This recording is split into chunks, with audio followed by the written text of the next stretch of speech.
Sawadee-ka. Hello and welcome to Daily Wisdom, Walking the Path with the Buddha.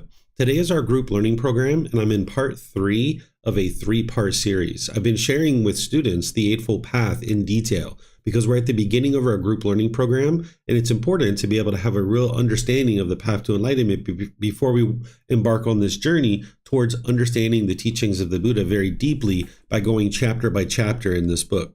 This is a good point where if students would like to start reading, you can start reading the preface. If you're going to read ahead of time, I'm going to be starting chapter 1 in about 2 weeks from now. So if you'd like to read the preface this week and then the following week you can read chapter 1, you'll be reading prior to the actual time that I'm teaching that particular content. And should you have any questions in class, you'll be able to ask those questions. But today is all about finishing up the Eightfold Path, helping you to be able to understand this mental discipline section, because here at the beginning of the group learning program, we're going in depth with each aspect of the Eightfold Path. The Eightfold Path is this core central teaching of the Buddha that's going to help you to get to this enlightened mental state where the mind can be completely peaceful, calm, serene, and content with joy. The way that we start our classes is with some meditation. So I'm going to do some chanting to ease us into the meditation. Then I'm going to provide some guidance. There'll be a period of time where it's just quiet and we're all meditating together. Then we'll come out of the meditation with some more chanting.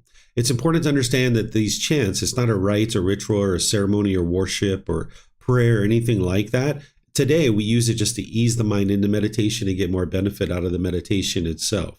So if you'd like to join along in the chanting, you can. You'll see the chants that I'm using. They're on our website at buddhadailywisdom.com. You can click on free books and then just scroll down towards the bottom and you'll be able to see the chanting sheets. I'll be doing a 4-part series on chanting coming up in about 4 or 5 weeks. But until then, you might just decide to follow along with the chanting. So again, if you'd like to pull up a meditation cushion or a chair or whatever it is that you usually meditate with, you're more than welcome to do that. I'm going to start with the chanting, and then I'll come back in with the guidance here in a bit. Arahang Samma Sambuddho Bhagava Bhutang Bhagavanang Apivateyami Savakato Bhagavata Tammo Dhammang Namasami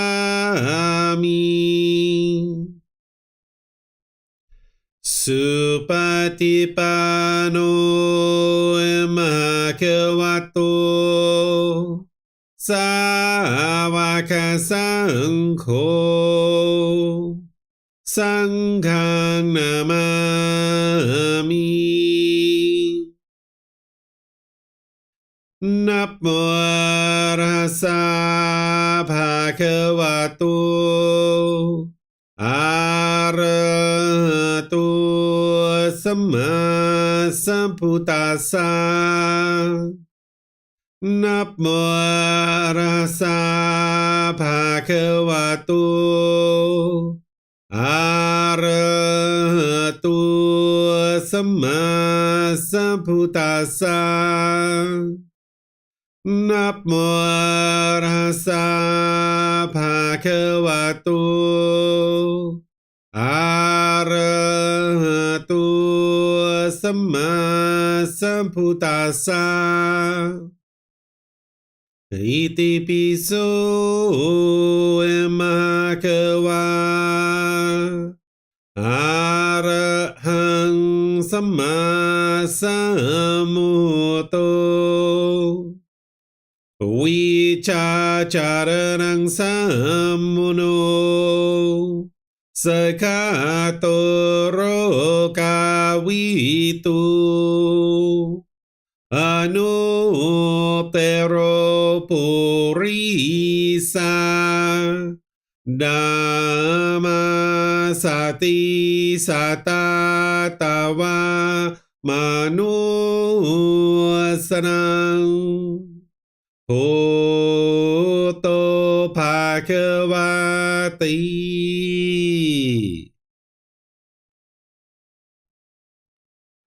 Okay, with the lower body and hands and arms comfortable,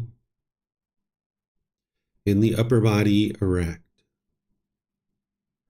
Just close the eyes and start breathing in through the nose and out through the nose. Here you're just looking to establish the breath, a nice, natural, steady, consistent breath. Not forced or controlled, just a gradual inhale through the nose, experiencing the full breath. And then whenever you're ready, exhale out through the nose. Breathing in and out. Breathing in and out.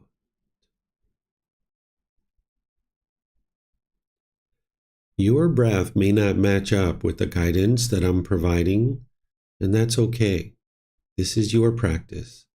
I'm just here for guidance. You can use this voice as a reminder that whenever you get to the next inhale, breathing gradually through the nose, developing a nice, natural, steady, consistent breath. And then whenever you're ready, exhale out through the nose, experiencing the full breath. Breathing in and out. Breathing in and out.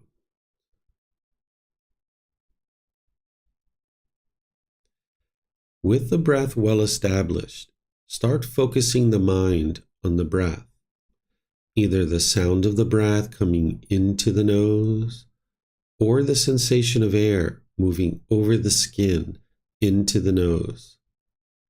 The breath is the present moment.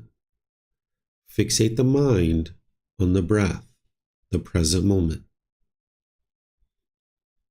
Breathing in and out.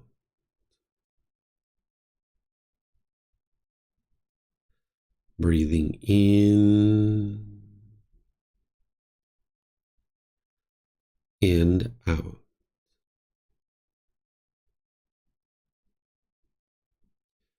With the mind fixated on the breath, whenever you notice that it moves off the breath, cut that off, let it go, and come back to the breath, the present moment.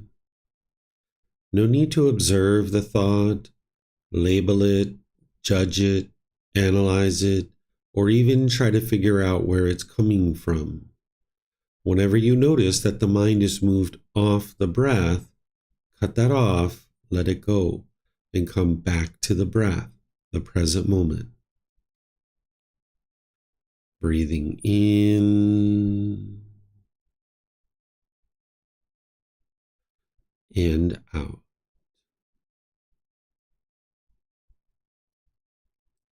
Breathing in and out. I'm going to be quiet now and let you do this work of focusing on the breath, cutting off and letting go anytime the mind moves off the breath. You have nowhere to go. There's nothing to do. No one needs you right now. This is your time to focus on the breath. Breathing in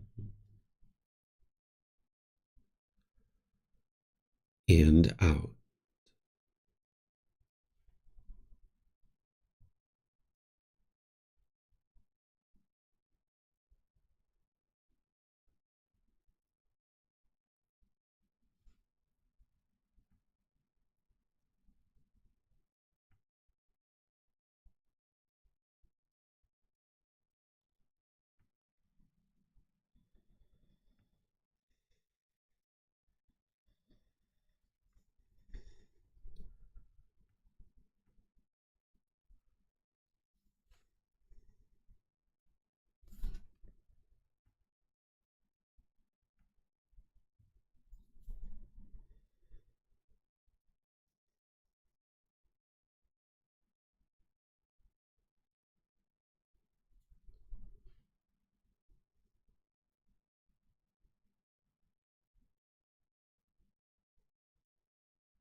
อะระหังสัมมาสัมพุทโธมหาเขวาพุทธังมหาเขวันังอภิวาเทมิสวากขาโตมหาเขวัตตาธัมโมธัมมังนัมสสามิ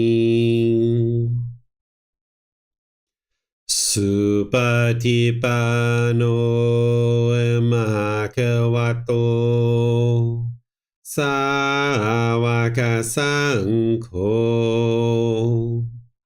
สังฆังนามามิ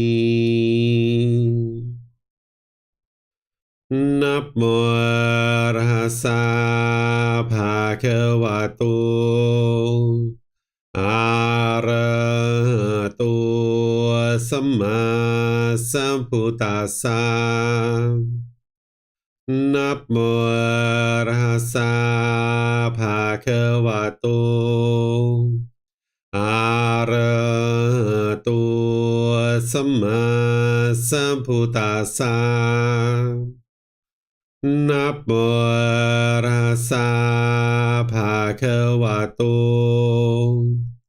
อะระหะโตสัมมาสัมพุทธัสสะอิติปิโสมหาเขวาอะระหังสัมมาสัมพุทโธวิจาจารณังสัมมุโนสกขาโตโรกาวิตุอนุเตโรปุริสานามาสติสัตตาตาวามนุสนังโหโตภาควาติ Okay, if you guys would like to slowly make your way out of meditation. Once again, welcome to everyone. Nice to see everyone in class today, whether you're joining on Facebook, YouTube, or on Zoom. Nice to see everyone in class today. Welcome to our group learning program. As I was mentioning, this is part 3 of a 3-part series that I'm doing here at the very beginning of our group learning program in order to help students deeply understand the path to enlightenment, the Eightfold Path. This is the core central teaching of the Buddha, and you're going to need to learn this multiple times. That's why I teach it here at the beginning really thoroughly, and then when we get into chapter 4 and 5, I'll be teaching it there again as well, because it'll be a good refresher for you. And you'll see that I'll be kind of integrating various teachings throughout the course into this particular teaching, because the Buddha taught this Eightfold Path as the core central teaching. Right view, right intention, right speech, right action, right livelihood, right effort, right mindfulness, and right concentration. You're going to need to know what each one of these factors are and how to actually practice them in order to be able to train your mind to get to that enlightened mental state where the mind is completely peaceful, calm, serene, and content with joy, where there's no longer any discontent feelings. By the time you get to enlightenment, there's no anger, sadness, frustration, irritation, annoyance, guilt, shame, fear, stress, anxiety, loneliness, boredom, shyness, resentment, jealousy. All of that and others are completely eliminated from the mind through training of the mind. The mind's going to be focused, concentrated. You'll have clarity of mind and deep memory. And then your personal professional relationships will really be blossoming because you're not being bitter and harsh and hostile any longer in your relationships. You won't even be experiencing a bad mood. It'll be physically impossible for you to experience a bad mood by the time you get to enlightenment because you've uprooted the causes and conditions that are producing that. And it's this Eightfold Path that's going to help you to be able to do that.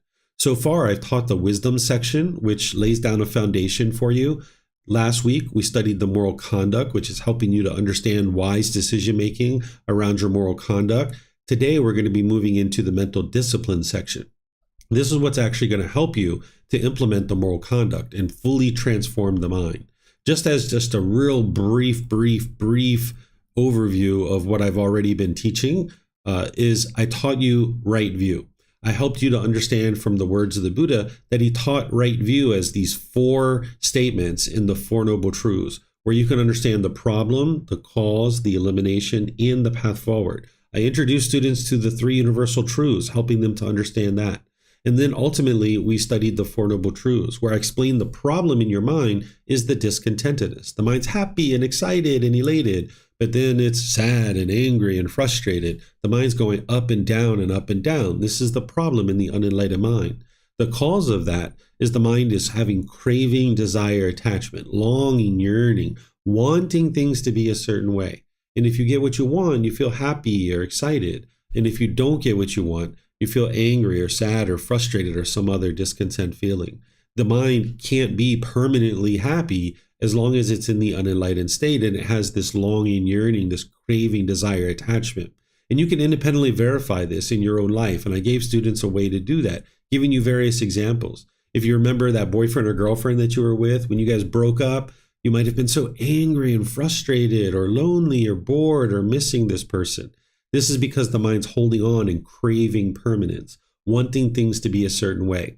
And the Buddha explains the way to eliminate this is to eliminate the cravings, desires, attachments. If you eliminate the cause of the problem, then you will eliminate the problem, right? So eliminating craving, desire, attachment will eliminate the discontent feelings where the mind's going up and down and up and down.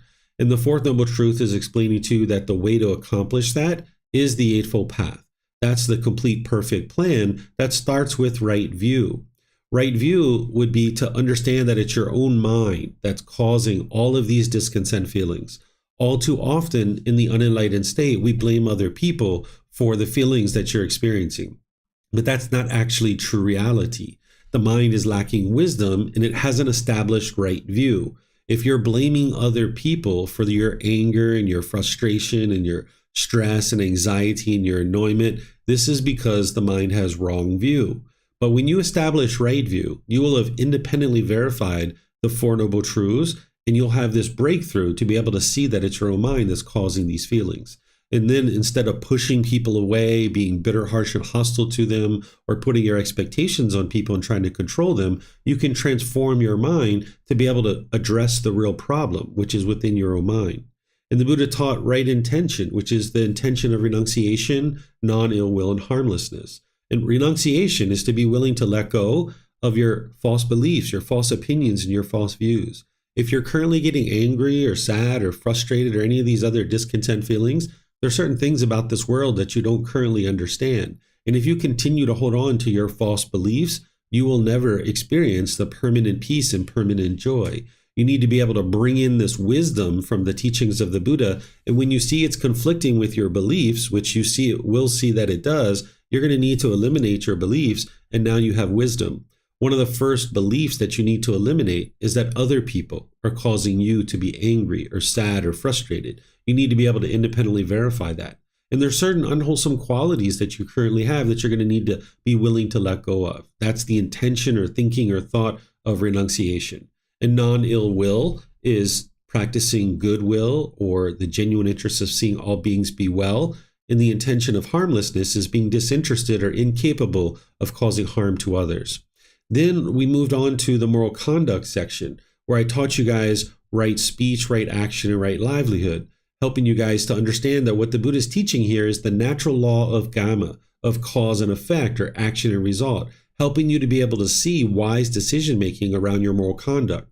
Because as long as you're being bitter and harsh and hostile in your relationships, that's what's going to come back to you. Oftentimes we think that it's other people that are causing this, but it's actually being caused by your own mind. And if you're interested in harmonious relationships, you're going to need to do work on your own mind and train to be able to have right speech, right action, and right livelihood. Because as long as you're putting out harm through your speech, actions, or livelihood, that's just going to come back to you.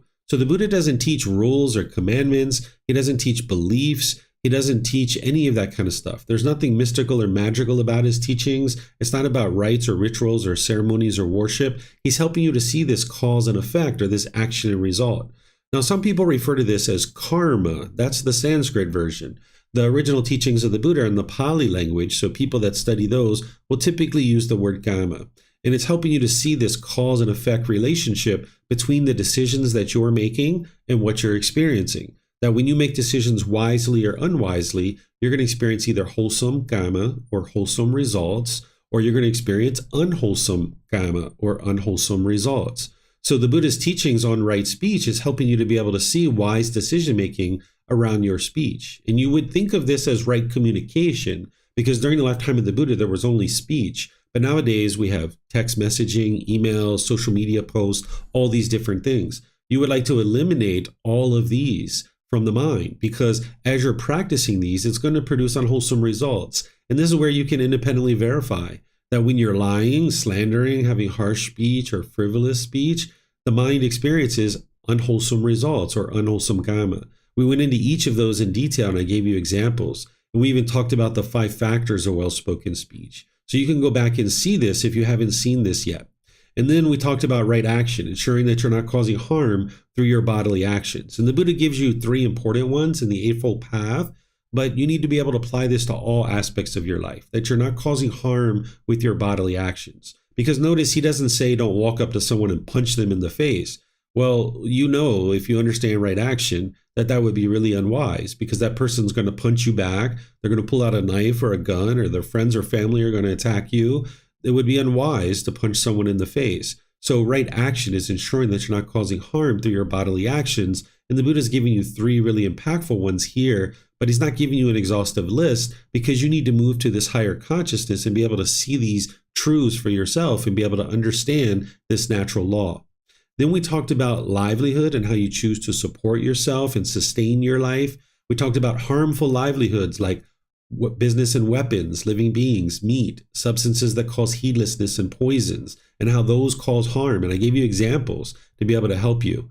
And then we talked about having a livelihood that you have ambition and enthusiasm and motivation, and that you can be successful in your livelihood by not having scheming, flattering, hinting, belittling, or pursuing gain with gain. And again, I gave you examples on all of these, so that way you can build a livelihood that you thoroughly enjoy and that you can't even imagine doing anything else. That you would do this livelihood even if you didn't get paid for it, even though you need to get paid for it, that you just enjoy it so much it doesn't even feel like work.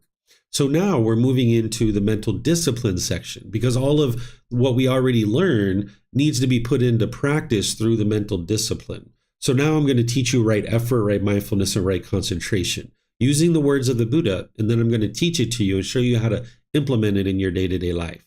And as we go, you guys are welcome to ask questions. Remember, you can put that into Facebook, YouTube, or Zoom in the comments section, and I'll be able to see that. Or in Zoom, you can electronically raise your hand and ask any and all questions that you like. So right effort, this is the words of the Buddha on right effort. He says, in what, monks, is right effort? Here, monks, a monk rouses his will, makes an effort, stirs up energy, exerts his mind, and strives to prevent the arising of unarisen, evil, unwholesome mental states. He rouses his will, makes an effort, stirs up energy, exerts his mind, and strives to overcome evil, unwholesome mental states that have arisen. He rouses his will, makes an effort, stirs up energy, exerts his mind, and strives to produce unarisen, wholesome mental states. He rouses his will, makes an effort, stirs up energy, exerts his mind, and strives to maintain wholesome mental states that have arisen, not to let them fade away, to bring them to greater growth, to the full perfection of development. This is called right effort.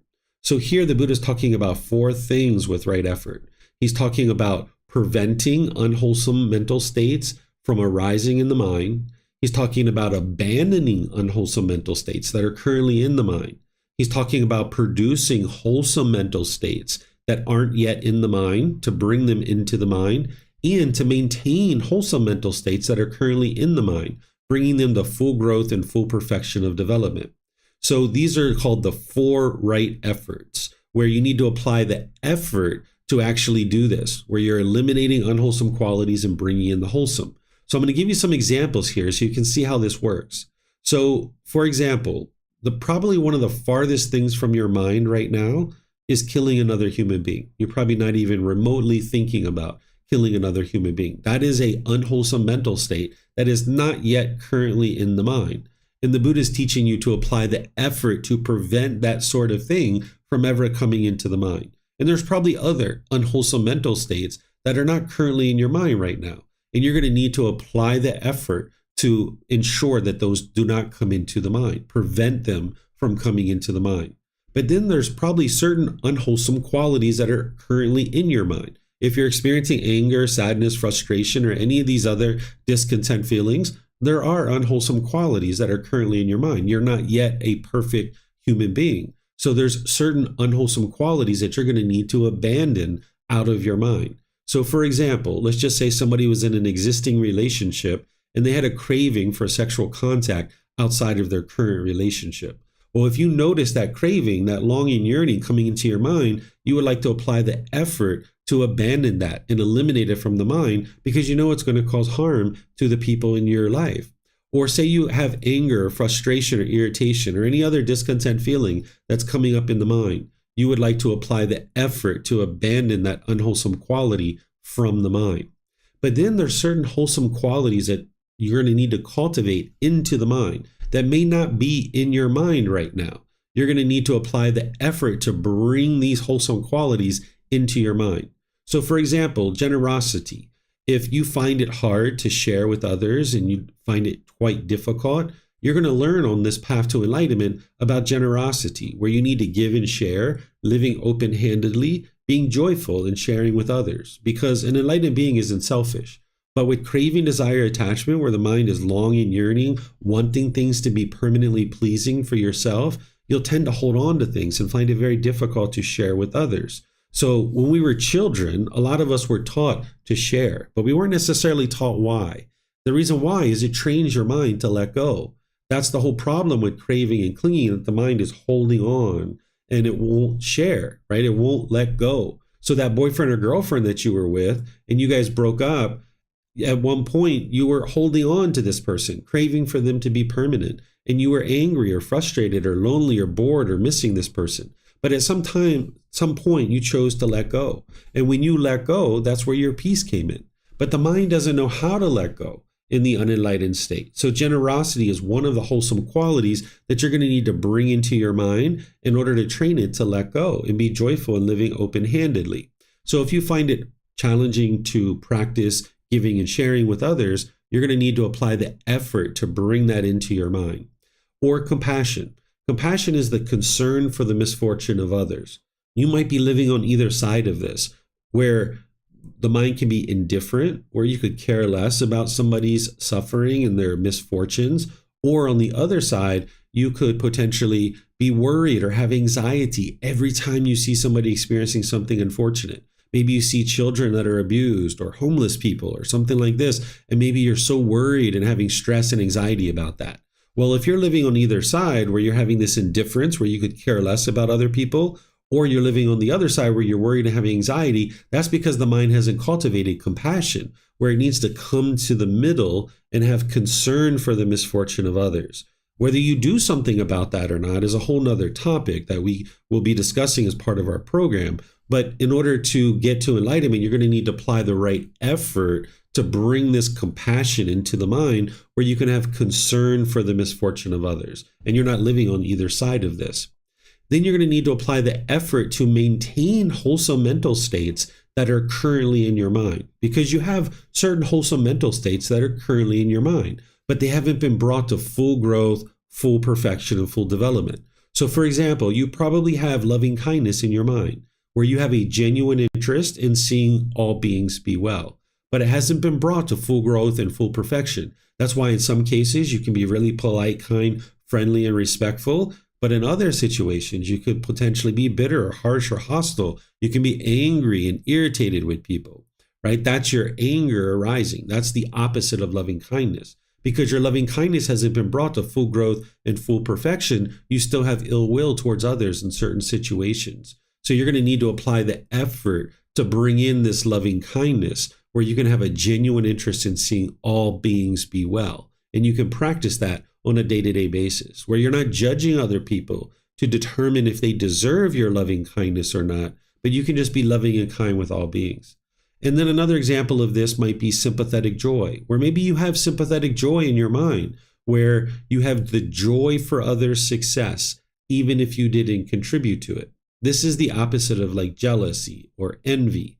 If you have jealousy or envy in your mind, that's based in craving, desire, attachment, where the mind is wanting something that it doesn't have.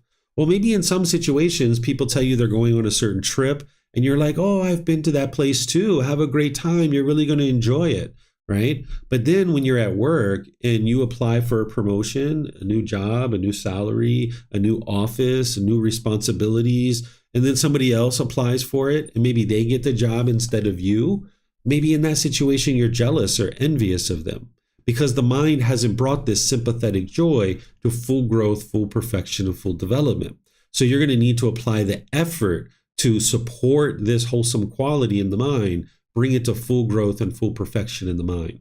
So right effort is all about applying the effort to prevent unwholesome qualities from coming into the mind, to apply the effort to abandon unwholesome qualities that are currently in the mind, apply the effort to bring in wholesome qualities into the mind, and to apply the effort to maintain and support and encourage wholesome qualities that are currently in the mind. Now, I just gave you some examples. What is wholesome or unwholesome that is in your mind or not in your mind is going to be unique to you, right? But this helps you to understand what right effort is. You wouldn't actually be able to apply right effort until you're practicing the next step. So I'm going to teach you the next step here in a moment. You would need that in order to apply right effort. So let me pause and see if you guys have any questions on right effort before we move on. Remember, you can put that into Facebook, YouTube, or Zoom in the comment section, or you can raise your hand in Zoom and ask any questions that you like.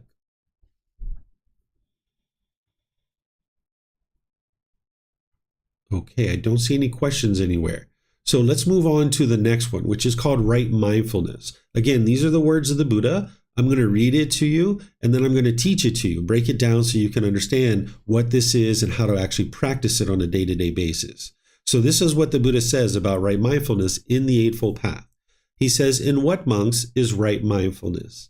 Here, monks, a monk resides, reflecting on body as body, dedicated, clearly aware and mindful, having put aside craving and worry for the world. He resides reflecting on feelings as feelings, dedicated, clearly aware and mindful, having put aside craving and worry for the world. He resides reflecting on mind as mind, dedicated, clearly aware and mindful, having put aside craving and worry for the world. He resides reflecting on mental objects as mental objects, dedicated, clearly aware and mindful, having put aside craving and worry for the world. This is called right mindfulness. So he's talking about four things here: body as body, feelings as feelings, mind as mind, and mental objects as mental objects. He's talking about something called the four foundations of mindfulness. But before I help you to understand that, let's just talk about mindfulness in general so that you can understand what mindfulness in general is. In general, mindfulness is awareness of mind. You're going to need to have awareness of mind. How could you ever apply right effort if you weren't aware of the unwholesome qualities and the wholesome qualities that are either currently in your mind or not in your mind, right? You're going to need this awareness of mind, awareness of your thoughts, your ideas, your mental states. You're going to need to have awareness of the mind. Any kind of things that are in your mind, you're going to need to have awareness of that. Because oftentimes in the unenlightened state, we just kind of plow through the world without really taking observation of what's going on within your own mind. I know I used to do that. I used to plow through the world, knocking down trees, burning up the forest. And I was like, where's that smoke coming from? You know, I kind of smell the smoke and look behind me and all these trees are knocked down. I was like, who knocked down all the trees? Well, it was me that was doing all of that, right? Because I didn't have this right mindfulness and awareness of what was going on within my own mind. So you're going to need this awareness of your mind. And you might hang out there for a few months just working on that. And the next factor that I'm going to teach you is going to help you to build this awareness of mind and this right mindfulness. So you might just hang out there for a few months just working on building this awareness of your mind. But in more detail, you're going to need to develop the four foundations of mindfulness. Now, when people oftentimes talk about mindfulness, this kind of made its way into modern vocabulary and people kind of use it from time to time. they're typically not using it in the way that the Buddha used it. The Buddha used it as awareness of mind, but more specifically, the 4 foundations of mindfulness. But nowadays, you'll hear people say, can you mindfully carry this glass of water to the table, right? What they're really saying is carefully. Can you carefully carry this glass of water to the table? Or you might tell your children, can you mindfully eat? What you're telling them is, can you carefully eat, right? Because you're not interested in cleaning up all this big mess. Well, that's not the way the Buddha is using this word mindfulness. Now, if other people choose to use it that way, that's up to them. But if you would like to understand the teachings of the Buddha and the way that he taught them, it's important for you to understand it in the way that he taught it, which is awareness of the mind. And that's how you would like to think about this. And then as you're developing that, you would like to understand the 4 foundations of mindfulness. These are 4 things that you're going to need to be aware of. The first one is bodily sensations. What the bodily sensations are, these are the early warning system that is alerting you that you're about to get angry or sad or lonely or bored or even happy or excited. There's this early warning system, which are bodily sensations. If you've ever noticed tingling in your body rising up to your chest, tightening in your chest, tightening in your throat, heat in your face, or pressure in your skull, that's the bodily sensations alerting you that, hey, you're about to get angry. You're about to get frustrated. And what the Buddha teaches you to do is at that point, cut it off and let it go. Apply right effort, cut it off and let it go, right? So you're going to need to be able to develop this awareness of this early warning system that you have of the bodily sensations that are arising. Whether it's a painful feeling or even a pleasant feeling, there are bodily sensations associated with this. So the happiness, excitement, elation, thrill, exhilaration, euphoria. You might have these warm fuzzies going across your shoulders, up the back of your neck or over your skull. This is the mind trying to form a conditioned pleasant feeling based on some condition. And if you allow your mind to do that, you're going to end up getting the pleasant feeling, but you're going to get the painful feeling not too long after that. Like if you get so happy and excited that it's sunny outside, when it rains, you're going to be sad or frustrated. Or if you get really happy when your bank account balance is up here, when it goes down here, you'll get sad or frustrated. Or any number of things. If you get really excited about any number of things, well, when that thing changes, because it will change, because of the universal truth of impermanence, if you form your happiness based on this condition, and now that condition no longer exists, you will experience the painful feelings. So if you get so excited with that brand new job that you just got, well, 3 years from now, 5 years from now, when the company goes out of business or you get laid off or fired, you'll be angry, you'll be frustrated. And that's because the mind formed this conditioned pleasant feeling 5 years ago. So you need to be able to see the conditional pleasant feelings as just as much a part of the problem as the painful ones, because you'll never get to permanent peace, permanent joy, permanent happiness if you keep allowing the mind to get the temporary happiness. This temporary happiness is dissatisfying because as soon as you form a conditioned pleasant feeling based on some condition, well, when that condition changes, your mind's going to end up in the painful feelings. So the bodily sensations are an early warning system. It's like alerting you. I'm about to get angry. I'm about to get angry. I'm about to get angry. I'm about to get angry. And you say, nope, not going to let you do that. I'm about to get a conditioned feeling. I'm about to get conditioned feeling. You say, nope, you cut it off and let it go. You don't allow the mind to stay wired that way.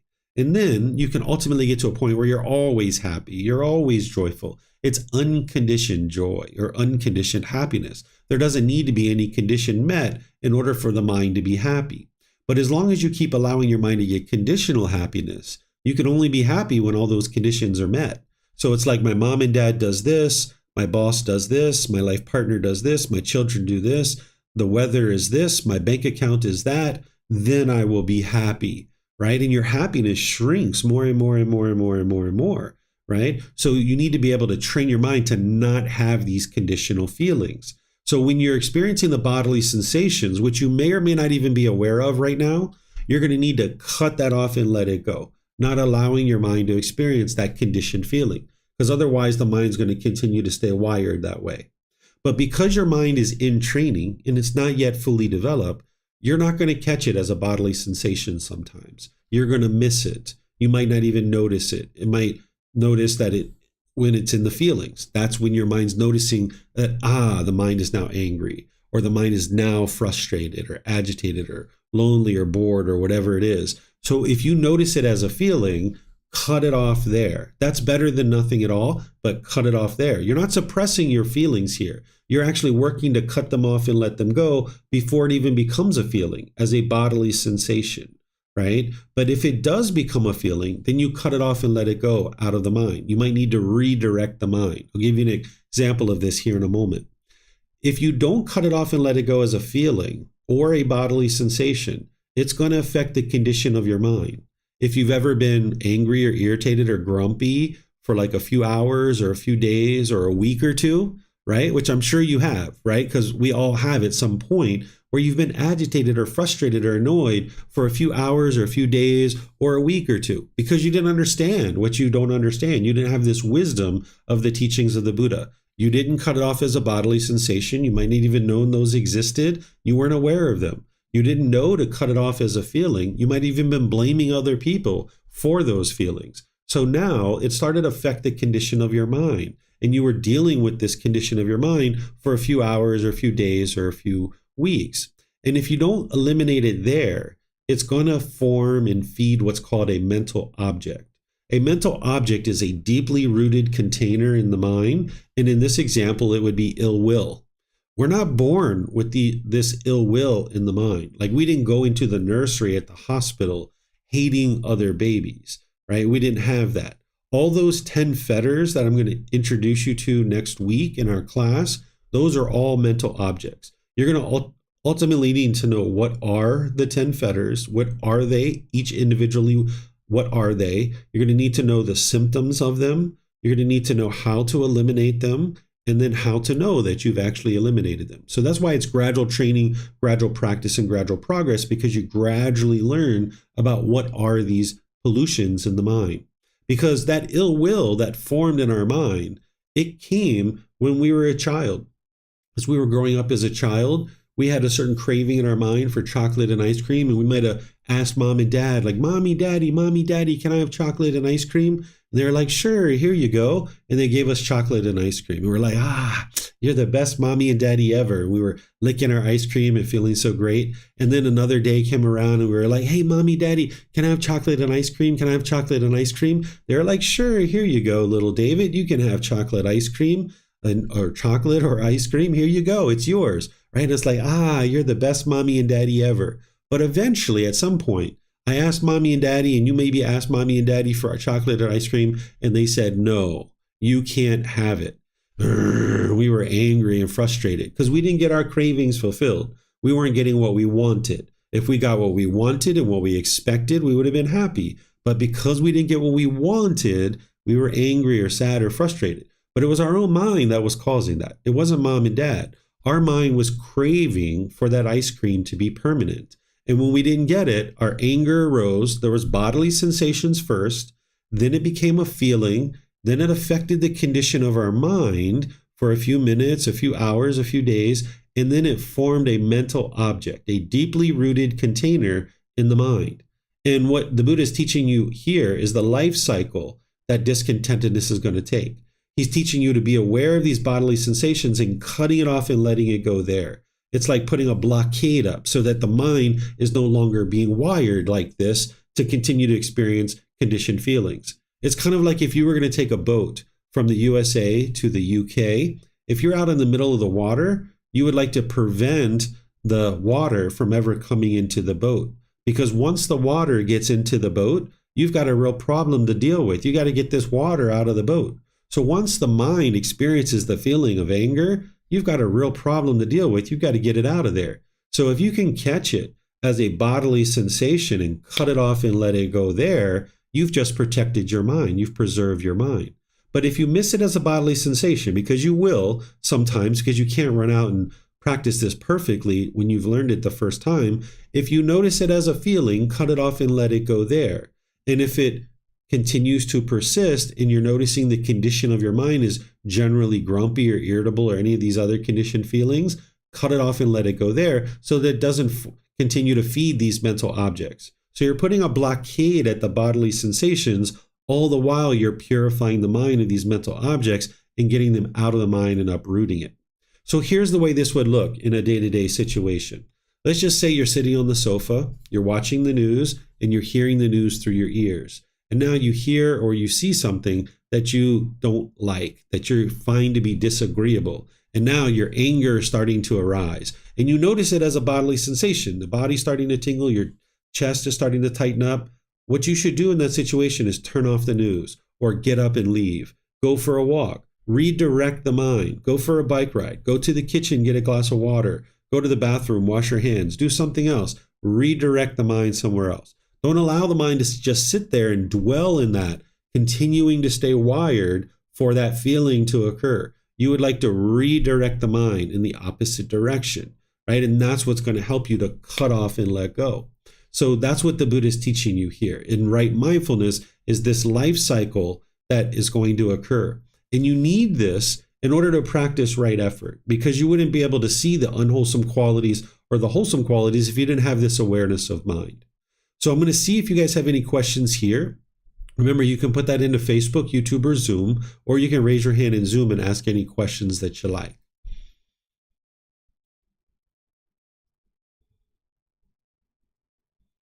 Okay, I don't see any questions anywhere. Oh, here we go. We have one in Zoom. Let's see. This is Julie. Okay, Teacher David, we need to manage our feelings, not too happy, not too sad, not too angry, etc. What is the difference of us from a machine then? A machine has no feeling and no bodily sensations. So the way that the Buddha is teaching you is not to manage your feelings, right? Where you're not too happy or not too sad. Instead, what he's teaching you to do is eliminate the causes and conditions that are producing these conditioned feelings, where based on some condition, you're going to now experience a feeling.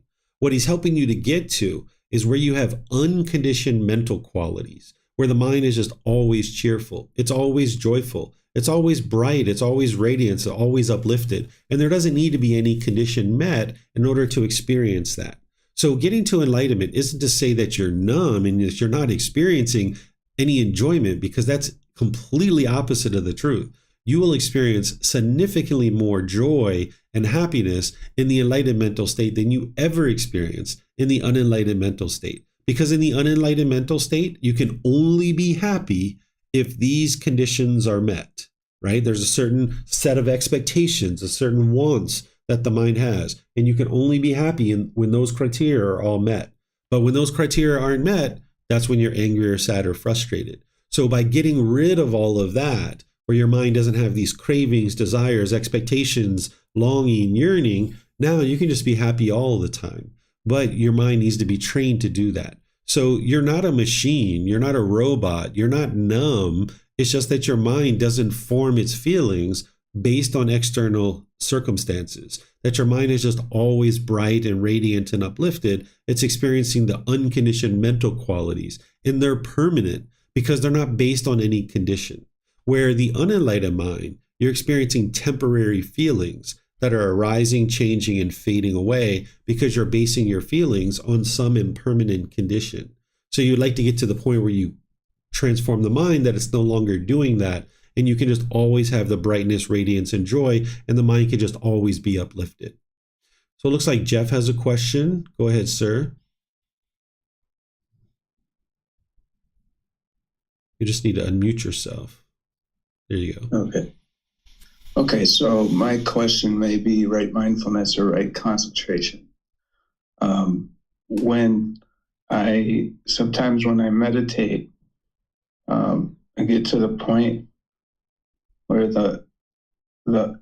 I've let go of like past, future expectations really, and become really quiet. Like without trying, sometimes I don't realize my mind has been quiet till after. And sometimes I get an uncontrolled, it just happens, like big grin and like feeling really blissful or peaceful and just content with the silence. And anyways, it seems to result in changes. Is this changes like I just come out more detached? Okay. So being detached doesn't mean that you're away from everybody, or that you feel Right. numb, or that you don't care, right? Right. That's Right. sometimes what people think. Being detached means that you're not forming your inner feelings based on some condition. That's all it means to be detached. So I would like to be sure you're using that word in the same way that I use it, because otherwise Right. I won't Yeah, I understand. don't like, I guess these things I was previously attached to that just kept my mind on the go. Like, I'm just, at those times, I'm more peaceful and Yeah. I really don't care about those things so much. Yeah, it's important to understand that being detached doesn't mean that you don't care. You can have care and Okay. concern while still not being attached. Being attached means that your feelings are attached to that thing.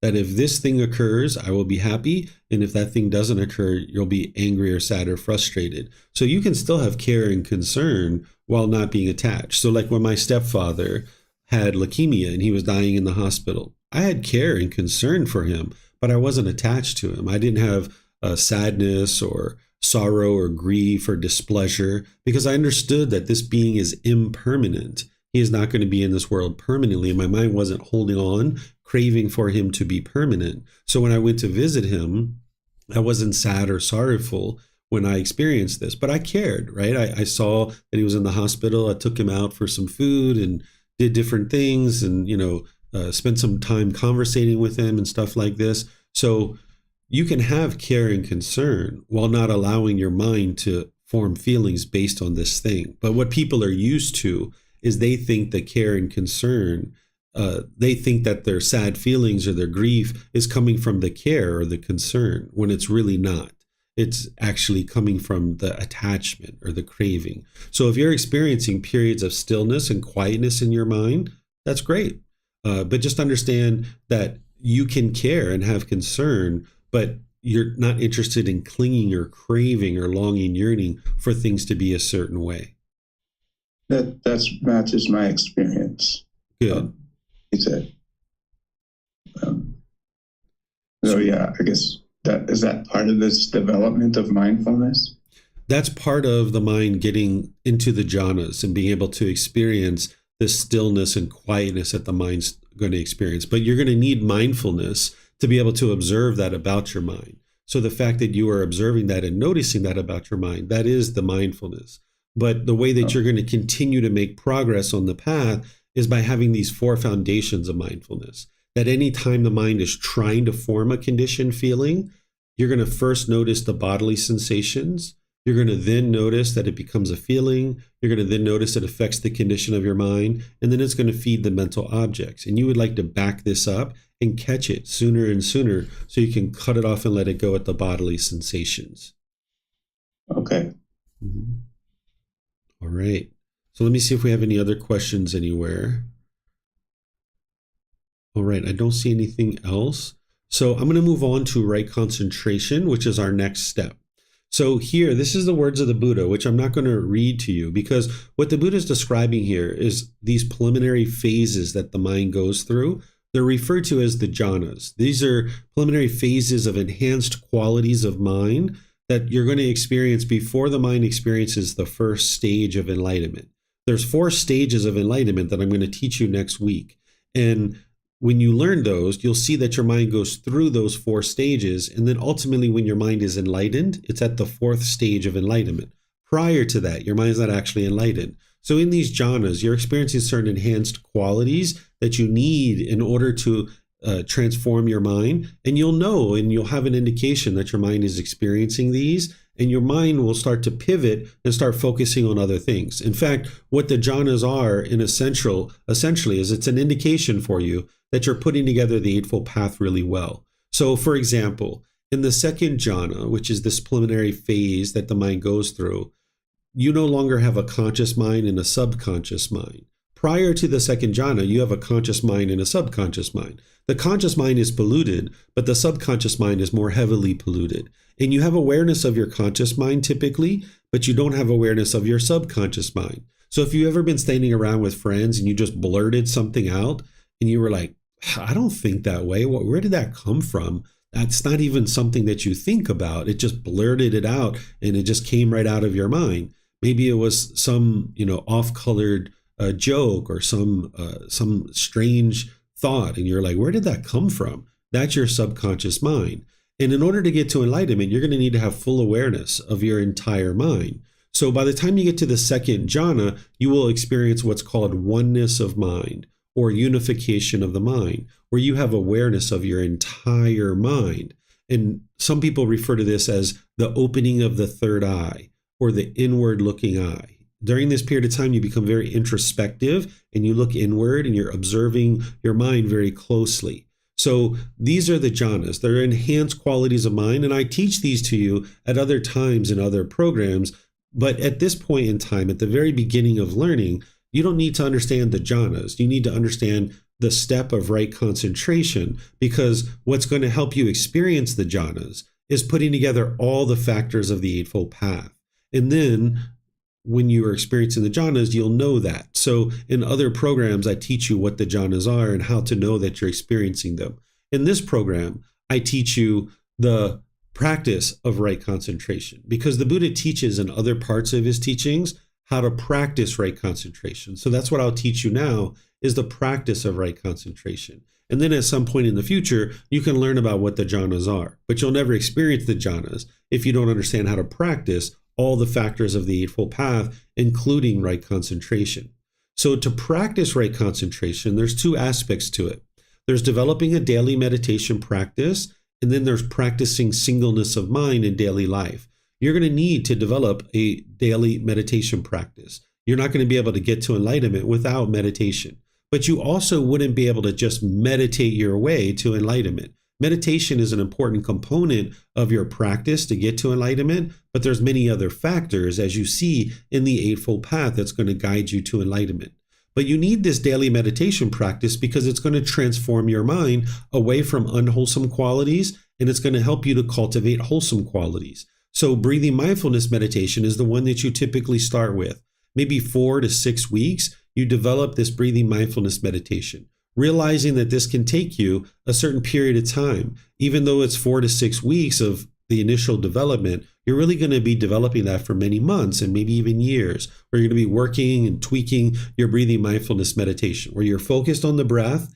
And anytime the mind moves off the breath, you're cutting that off, letting it go, and bringing the mind back to the breath. So when you're focused on the breath, that's your mind developing concentration. It's like taking your mind to the gym and exercising the mind to have concentration.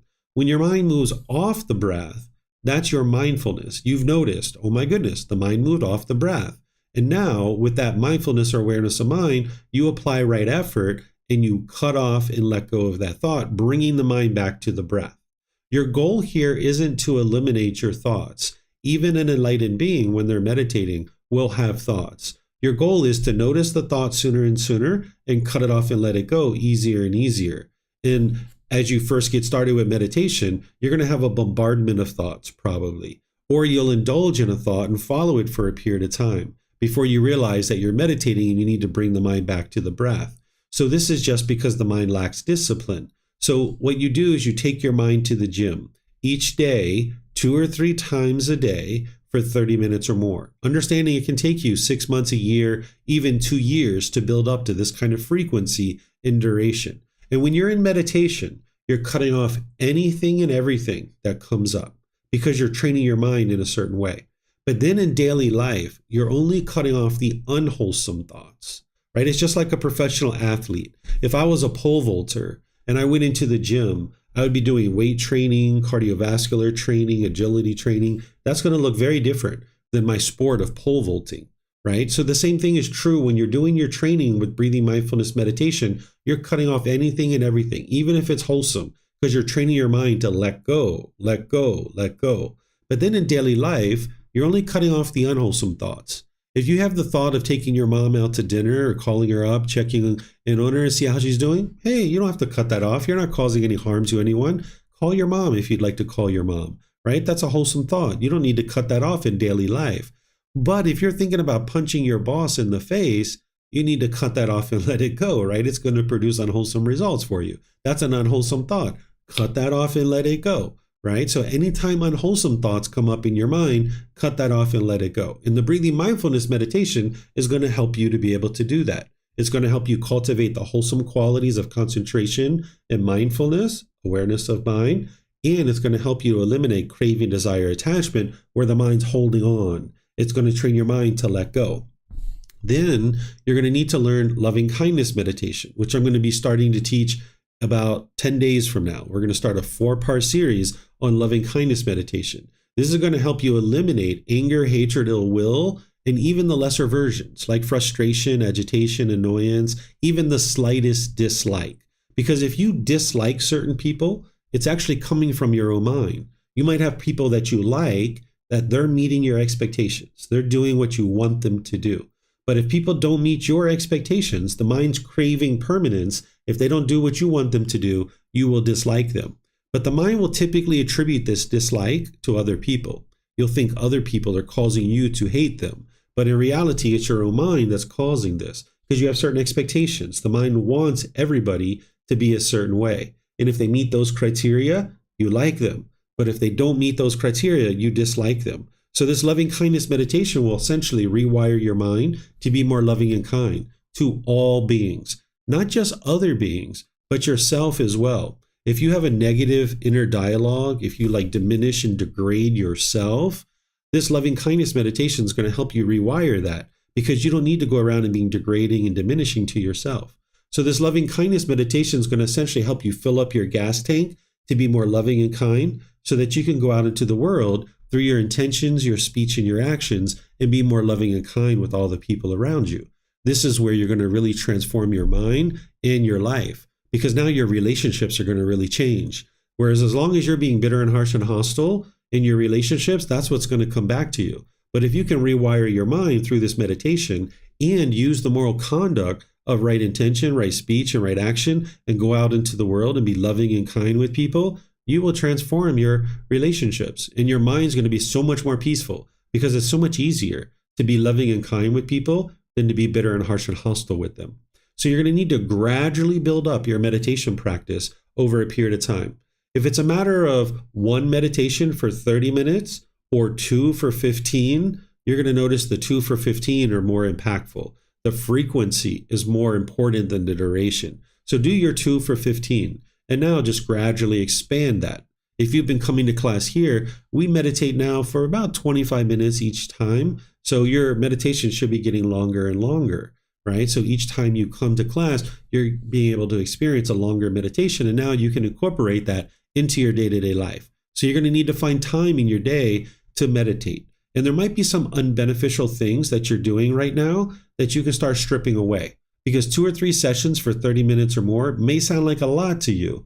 But if you look at your day, you might be spending a lot of time on YouTube or social media or other things that aren't necessarily beneficial. So if you're spending 3, 4, 5 hours on that stuff, you could probably cut that back to 30 minutes or an hour. And now you'll have plenty of time to do meditation. You just need to prioritize this. Because if you haven't been taught to clean the mind, then you're not addressing this full being. Because we've all learned growing up to clean the body, right? We all clean our body pretty much regularly, right? But can you imagine if you didn't clean your body for a few days or a few weeks or a few months, or let's just say a few years, you didn't clean your body? How uncomfortable would you be walking through the world? You'd be pretty uncomfortable, right? Well, if you haven't learned how to clean your mind, which most likely you didn't, then you've been walking through the world with an unclean mind. And that's the reason why you feel so uncomfortable. That's the stress and the anxiety and all these other feelings. So you're going to need to prioritize the cleaning of this mind, because if you're only cleaning the body, you're not addressing this entire being, who you are. You need to address both the body and the mind. So the meditation is going to help you to be able to do that. Then in your day-to-day life, you would like to practice singleness of mind, where you're just doing one thing at a time, because your mind's going to want to bounce around and do a whole bunch of different things. In fact, people call this multitasking. If you've been taught to multitask, it's important to understand that your mind can't multitask. It's not possible. What you're actually doing is one thing at a time, but your mind's rapidly cycling from thing to thing to thing to thing. So if I'm talking to my mom, if I'm watching TV and I'm eating a sandwich, I'm not actually doing all 3 of those things. I'm talking to my mom for 3 to 5 seconds, watching TV for 8 to 10 seconds, eating the sandwich for 3 seconds, and the mind's racing around from thing to thing to thing to thing to thing. And if you're doing this all day while you're at work, when you get home, you probably find it very challenging to relax. You probably find that you're stressed or having anxiety because it's like a racehorse. If you've ever been to a racetrack and horses are running around a racetrack, when they go to the barn, they can't calm down. They're all hyped up. So that's what's going on with your mind 8, 10, 12 hours a day. You're running around the racetrack. And now when you go home, you find it very challenging to relax. So you're going to need to be able to do one thing at a time. Then you can bring your full focus, your full wisdom to whatever it is that you're doing. Because see, the mind thinks with its lack of wisdom that you're being more productive by talking to mom, watching TV, and eating a sandwich. But you're actually not, because this conversation that could have been 10 or 15 minutes actually lasted for 30 minutes, 45 minutes, or an hour. And then maybe you said things that were unwise and you damaged your relationship. And now maybe you need to go back and apologize to mom. You got to clean that up. You got to take all this extra time. And maybe you even agreed to certain things on the conversation that you totally forgot. And now you got to call her back and be like, Mom, what was that I was supposed to do for you again? I'm so sorry. I forgot. Right? So this productivity is actually a delusion. It's confusion. The mind is misunderstanding. Because not only did you not benefit from the conversation with mom, and there was a lack of concentration, but even the TV program, you didn't fully understand it. And maybe the sandwich that you were eating, it gave you a stomach ache, and now you got to lay in bed for an hour or two and get rid of your stomach ache, right? So you'll actually do much better for yourself, bringing your full wisdom and full focus to whatever it is that you're doing. So the way that this looks in day-to-day life is if you're washing the dishes, you would like to just wash the dishes. If you notice that your mind is wandering, cut that off and let it go. Because if you allow your mind to wander, next thing you know, you sliced your hand with a knife and now you got to go to the hospital and get that fixed, right? Or say you're in a business meeting and your mind is wandering. You would like to cut that off and let that go because you need to focus on your business meeting. So if you do this enough, where you're practicing singleness of mind, eventually your mind will get so focused and so concentrated, it'll just always be that way. It's kind of like if you had a piece of wood and you had a steel rod and you were grinding this steel rod back and forth over the wood. Initially, it's going to bounce around a lot because there's not a groove there. So that might be what your mind's doing. It might be bouncing around a whole lot. But if you grind this steel rod back and forth, you're going to get a groove going here.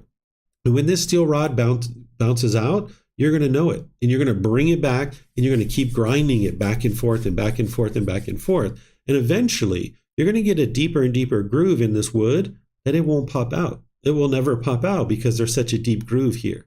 So that's what you're going to need to do with your singleness of mind, where you're just practicing, focusing on one thing at a time. So if you're eating, you just eat and just focus on eating, not having YouTube going, not having other things going. You just focus on eating. And this is going to help refine your mind to be focused and have clarity and concentration. So let me know what questions you guys have here about right concentration, where your mind is practicing developing a daily meditation practice and practicing singleness of mind in day-to-day life.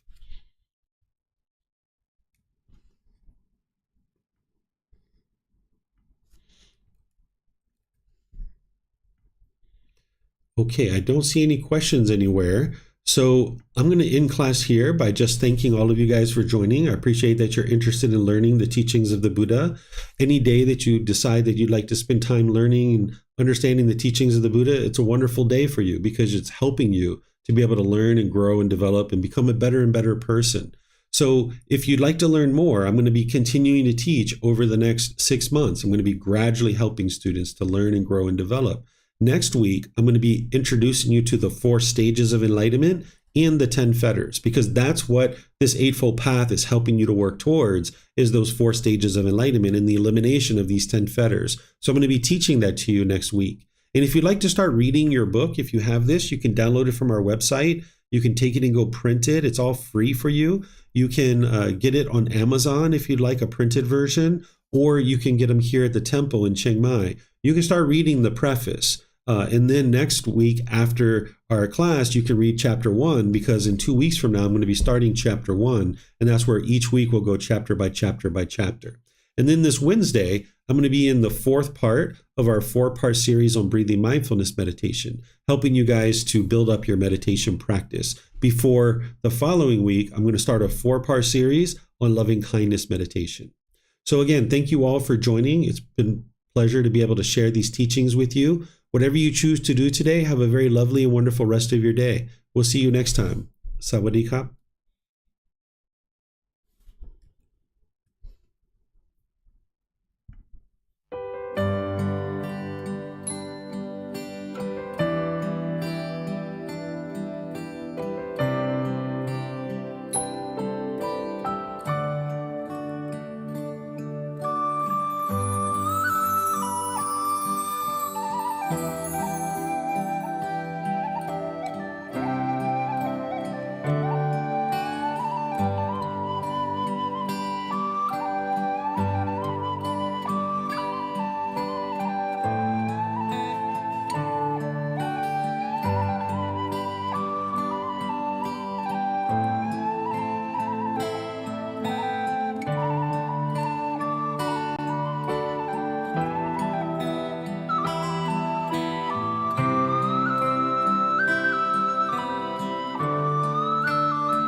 Thank you again for watching. Enjoy your meditation. Look forward to seeing you online and answering any questions that you might have. Thank you so much.